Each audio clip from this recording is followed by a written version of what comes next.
আসসালামু আলাইকুম। আজকে আমরা এক স্যারে ধরেছি। স্যার খুব কষ্ট করে একদম পুলিশের ড্রেস লাগা হুবাহু পুলিশ, বোঝার কোনো কায়দা নাই যে কে আসল পুলিশ কে নকল পুলিশ। এই যে আমাদের এ হলো আসল পুলিশ, এ হলো নকল পুলিশ, কিন্তু কোনো দিক দিয়ে বোঝার কোনো কায়দা নাই। স্যার কিন্তু রেং বেস পরেছেন, নেম প্লেট লাগিয়েছেন, হ্যাঙ্গিং বেস পরেছেন, তারপরে কোমরে বেল্টও পরেছেন। স্যারের কোমরে একটা অস্ত্র আছে, স্যারটা দেখান তো স্যার। এই যে স্যারের কোমরে একটা অস্ত্র আছে, এই যে স্যার চকচকা অস্ত্র, একদম হুবাহু পুলিশের অস্ত্র মতো অস্ত্র। তো স্যার আজকে চেক করে বসিয়েছিলেন। আপনার কয়জন ছিলেন স্যার? আপনার বাড়ি শরীয়তপুর জাজিরা না? আপনার বাবার নাম কি?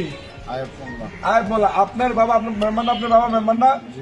তা আপনি এই যে মেম্বারের ছেলে, আপনি ইতিমধ্যে আপনার নামে 18টা এরকম ভুয়া পুলিশের মামলা আছে। আপনি সমগ্র বাংলাদেশে এই পুলিশের পোশাক পরে আপনি আকাঙ্ক্ষা করেন। আপনি আর কতবার করবেন এই পুলিশের পোশাক করে বলেন তো? আর একবারও আপনি গতবার তো আমার কাছে রিমান্ড ছিল, তখন তো বলছেন যে আমি করবো না। আজকে তো মোটর সাইকেল সহকারে সবকিছু সহকারে আপনি ধরা খাইছেন।